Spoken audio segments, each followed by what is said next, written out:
MLC Suraj Revanna ವಿರುದ್ಧ ಸಲಿಂಗ ಕಾಮ ಆರೋಪದ ಹಿನ್ನೆಲೆಯಲ್ಲಿ ಈಗ ಸಂತ್ರಸ್ತ ಯುವಕರಿಗೆ ಬೆಂಗಳೂರಿನಲ್ಲಿ ವೈದ್ಯಕೀಯ ತಪಾಸಣೆಯನ್ನು ನಡೆಸಲಾಗುತ್ತೆ. ಸೂರಜ್ ರೇವಣ್ಣ ಅವರಿಗೆ ಹಾಸನದ ಜಿಲ್ಲಾಸ್ಪತ್ರೆಯಲ್ಲಿ ಮೆಡಿಕಲ್ ಟೆಸ್ಟ್ ನಡೆದರೆ ಸಂತ್ರಸ್ತ ದೂರನ್ನ ಕೊಟ್ಟಿರುವಂತಹ ಸಂತ್ರಸ್ತನ ಯುವಕನಿಗೆ ಬೆಂಗಳೂರಿನಲ್ಲಿ ವೈದ್ಯಕೀಯ ಪರೀಕ್ಷೆಯನ್ನು ಮಾಡಲಾಗುತ್ತೆ. ಸಂತ್ರಸ್ತನಿಗೆ ಸುಮಾರು 15 ರೀತಿಯ ವೈದ್ಯಕೀಯ ಪರೀಕ್ಷೆಯನ್ನು ನಡೆಸಲಾಗುತ್ತೆ. ಬೆಂಗಳೂರಿನ ಬೌರಿಂಗ್ ಆಸ್ಪತ್ರೆಯಲ್ಲಿ ಸಂತ್ರಸ್ತನಿಗೆ ವೈದ್ಯಕೀಯ ತಪಾಸಣೆಯನ್ನು ನಡೆಸಲಾಗುತ್ತೆ. ಎಫ್ಐಆರ್ನಲ್ಲಿ ಆರೋಪಿಸಿದಂತೆ ಕಚ್ಚಿದ ಹಾಗೆ ಪರಚಿದ ಗಾಯಗಳನ್ನು ಪರಿಶೀಲನೆ ಮಾಡ್ತಾರೆ ವೈದ್ಯರು. ಬಿಪಿ, ಶುಗರ್ ಹಾಗೆ ದೇಹದ ಮೇಲೆ ಕಚ್ಚಿದ ಕಲೆಗಳ ಬಗ್ಗೆ ಟೆಸ್ಟ್ ಅನ್ನ ಮಾಡಲಾಗುತ್ತೆ. ಲೈಂಗಿಕ ಕ್ರಿಯೆಗೆ ಸಮರ್ಥನ ಅಂತ ಪರೀಕ್ಷೆಯನ್ನ ಮಾಡ್ತಾರೆ ವೈದ್ಯರು.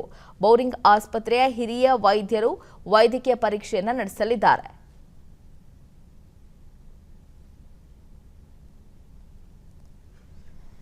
ಬೌರಿಂಗ್ ಆಸ್ಪತ್ರೆ ಈಗ ಸಂತ್ರಸ್ತನಿಗೆ ವೈದ್ಯಕೀಯ ತಪಾಸಣೆ ಅಥವಾ ವೈದ್ಯಕೀಯ ಪರೀಕ್ಷೆ ಮುಗಿದಿದೆ ಅನ್ನುವಂಥ ಮಾಹಿತಿ ಕೂಡ ಸಿಗ್ತಾ ಇದೆ. ಇತ್ತ ಹಾಸನದ ಜಿಲ್ಲಾಸ್ಪತ್ರೆಯಲ್ಲಿ ಸೂರಜ್ ರೇವಣ್ಣ ಅವರಿಗೆ ವೈದ್ಯಕೀಯ ಪರೀಕ್ಷೆಯನ್ನು ನಡೆಸಲಾಗುತ್ತೆ. ಬೆಂಗಳೂರಿನ ಬೌರಿಂಗ್ ಆಸ್ಪತ್ರೆಯಲ್ಲಿ ಸಂತ್ರಸ್ತನಿಗೆ ಮೆಡಿಕಲ್ ಟೆಸ್ಟ್ ಅನ್ನು ಮಾಡಲಾಗುತ್ತೆ. ಇಲ್ಲಿ ಬೆಂಗಳೂರಿನಲ್ಲೇ ಮೆಡಿಕಲ್ ಟೆಸ್ಟ್ ಅನ್ನು ಮಾಡಬೇಕು ಅನ್ನುವಂಥ ಒಂದು ಮಾಹಿತಿಯನ್ನು ಕೂಡ ಆತ ಕೊಟ್ಟಿದ್ದ, ಅಂದರೆ ಮನವಿಯನ್ನು ಮಾಡಿಕೊಂಡಿದ್ದ ಅನ್ನುವಂಥ ವಿಚಾರದ ಹಿನ್ನೆಲೆಯಲ್ಲಿ ಸದ್ಯ ಸಂತ್ರಸ್ತನಿಗೆ ಬೌರಿಂಗ್ ಆಸ್ಪತ್ರೆಯಲ್ಲೇ ಪರೀಕ್ಷೆಯನ್ನ ಮಾಡಿದ್ದಾರೆ. ಅಲ್ಲಿ ಆರೋಪವನ್ನು ಮಾಡಿದಂಥ ಸಂದರ್ಭದಲ್ಲಿ ಸಂತ್ರಸ್ತ ಹಲವು ದೂರನ್ನೆಲ್ಲ ಕೊಟ್ಟಿದ್ರು, ಏನೆಲ್ಲ ಆಗಿತ್ತು, ದೇಹದಲ್ಲಿ ಕಚ್ಚಿರುವಂತಹ ಗಾಯಗಳಿದೆ ಅಂತ ಅದೆಲ್ಲವನ್ನ ಕೂಡ ವೈದ್ಯರು ಪರೀಕ್ಷೆ ಮಾಡಿದ್ದಾರೆ. ಇನ್ನು ಬಗ್ಗೆ ಮತ್ತಷ್ಟು ಡೀಟೇಲ್ಸ್ ಅನ್ನು ಕೊಡ್ತಾರೆ ನಮ್ಮ ಪ್ರತಿನಿಧಿ ಅಭಿಷೇಕ್ ಜಯಶಂಕರ್ ಲೈವ್ ನಲ್ಲಿ ಜಾಯ್ನ್ ಆಗಿದ್ದಾರೆ. ಅಭಿಷೇಕ್, ಒಂದ್ ಕಡೆ ಈಗ ಬೌರಿಂಗ್ ಆಸ್ಪತ್ರೆಯಲ್ಲಿ ವೈದ್ಯಕೀಯ ಪರೀಕ್ಷೆ ಮುಗ್ದಿದೆ ಅನ್ನುವಂತಹ ಮಾಹಿತಿ, 15 ರೀತಿಯ ಟೆಸ್ಟ್ ಅನ್ನ ಮಾಡಿದ್ದಾರೆ ಅನ್ನುವಂಥ ಮಾಹಿತಿ ಕೂಡ ಸಿಗ್ತಾ ಇದೆ. ಡೀಟೇಲ್ಸ್ ನೀಡೋದಾದ್ರೆ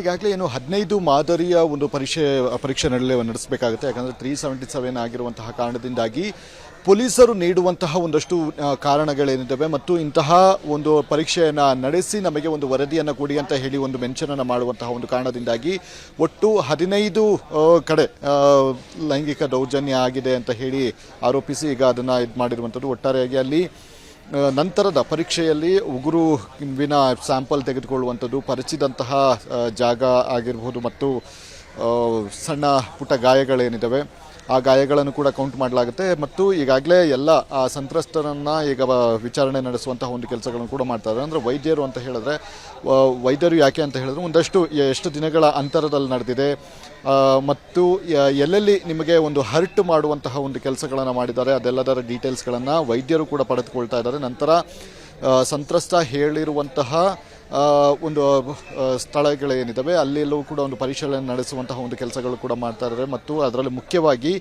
ಗಾಯಗಳು ಎಷ್ಟು ಗಾಯಗಳಾಗಿದೆ ಅದರ ಮೇಲೆ ಈ ಒಂದು ಲೈಂಗಿಕ ದೌರ್ಜನ್ಯ ನಡೆದಿದೆಯಾ ಇಲ್ವಾ ಅನ್ನುವಂಥದ್ದು ಗೊತ್ತಾಗುತ್ತೆ. ಹೀಗಾಗಿ ಒಂದಷ್ಟು ಸ್ಯಾಂಪಲ್ಸ್ಗಳನ್ನು ಪಡೆದುಕೊಳ್ತಾರೆ. ಪಡೆದುಕೊಂಡು ಈ ಒಂದು ಇದೊಂದು ಏನಿದ್ದಾವೆ ಆ ಒಂದು ಅಂಶಗಳೇನಿದ್ದಾವೆ ಅದೆಲ್ಲವೂ ಕೂಡ ಅಸ್ವಾಭಾವಿಕ ಲೈಂಗಿಕ ದೌರ್ಜನ್ಯ ಆಗಿದೆ ಅನ್ನೋದಕ್ಕೆ ಒಂದಷ್ಟು ದೃಢಪಡಿಸುವಂತಹ ಒಂದು ಅಂಶಗಳಾಗಿರುವಂತಹ ಕಾರಣದಿಂದಾಗಿ ಅದನ್ನು ಕೂಡ ತಮ್ಮ ಒಂದು ಇದಕ್ಕೆ ತೆಗೆದುಕೊಂಡು ಅದನ್ನು ಲ್ಯಾಬ್ನಲ್ಲಿ ಟೆಸ್ಟಿಂಗ್ ಮಾಡುವಂತಹ ಒಂದು ಕೆಲಸಗಳನ್ನು ಕೂಡ ಮಾಡ್ತಾರೆ. ಹೀಗಾಗಿ ಸತತವಾಗಿ 1-1.5 ಗಂಟೆಗಳವರೆಗೂ ಕೂಡ ಈ ಒಂದು ಪ್ರೋಸೆಸ್ ಮುಂದುವರಿಯುತ್ತೆ. ಪ್ರೋಸೆಸ್ ಆದ ಬಳಿಕ ನಂತರ ಆ ಒಂದು ತೆಗೆದುಕೊಂಡಂತಹ ಒಂದು ಅಂಶಗಳೇನಿದ್ದಾವೆ ಆತನ ಇದರಿಂದ ಅದೆಲ್ಲದರ ಒಂದು ಚೆಕ್ಕನ್ನು ಮಾಡಿ ನಂತರ ಅದನ್ನು ಒಂದು ವರದಿ ಕೊಡುವಂತಹ ಒಂದು ಕೆಲಸಗಳನ್ನು ಮುಂದಿನ ಹಂತದಲ್ಲಿ ಮಾಡಲಿದ್ದಾರೆ. ಹೀಗಾಗಿ ಇದೊಂದು ಗಂಭೀರವಾದಂತಹ ಒಂದು ಪ್ರಕರಣ ಆಗಿರುವಂತಹ ಕಾರಣದಿಂದಾಗಿ 376 ಅತ್ಯಾಚಾರ ಪ್ರಕರಣದಲ್ಲಿ ಯಾವ ರೀತಿ ಪ್ರೊಸೀಜರ್ ಇರುತ್ತೋ ಅದೇ ಮಾದರಿಯ ಒಂದು ಪ್ರೊಸೀಜರ್ 377 ಕೇಸ್ಗಳಲ್ಲೂ ಕೂಡ ಇರುತ್ತೆ. ಹೀಗಾಗಿ ಒಂದಷ್ಟು ಅಂಶಗಳಿದ್ದಾವೆ. ಆ ಅಂಶಗಳನ್ನು ಅತ್ಯಾಚಾರ ನಡೆದಿದೆ ಅಂದರೆ ದೌರ್ಜನ್ಯ ನಡೆದಿದೆ ಅನ್ನೋದಕ್ಕೆ ಒಂದು ದೃಢಪಡಿಸೋದಕ್ಕೆ ಇದೊಂದು ಅಂಶಗಳು ಸಾಕ್ಷಿ ಅಂತಲೇ ಹೇಳ್ಬೋದಾಗಿದೆ. Leena, thank you Abhishek. ಇಲ್ಲಿ ಬೌರಿಂಗ್ ಆಸ್ಪತ್ರೆಯಲ್ಲಿ ಸುಮಾರು 15 ರೀತಿಯ ವೈದ್ಯಕೀಯ ಪರೀಕ್ಷೆಯನ್ನು ಈಗಾಗಲೇ ಸಂತ್ರಸ್ತನಿಗೆ ವೈದ್ಯರು ನಡೆಸಿದ್ದಾರೆ ಅನ್ನುವಂಥ ಮಾಹಿತಿ. ಸದ್ಯ ಸಂತ್ರಸ್ತನ ಬಳಿ ಎಲ್ಲಾ ರೀತಿಯ ಮಾಹಿತಿಯನ್ನ ವೈದ್ಯರು ಪಡೆದುಕೊಂಡಿದ್ದಾರೆ. ಅನುಕ್ಷಣದ ಸುದ್ದಿಗಳಿಗಾಗಿ ವಿಸ್ತಾರ ನ್ಯೂಸ್ ಯೂಟ್ಯೂಬ್ ಚಾನೆಲ್ ಸಬ್ಸ್ಕ್ರೈಬ್ ಮಾಡಿ.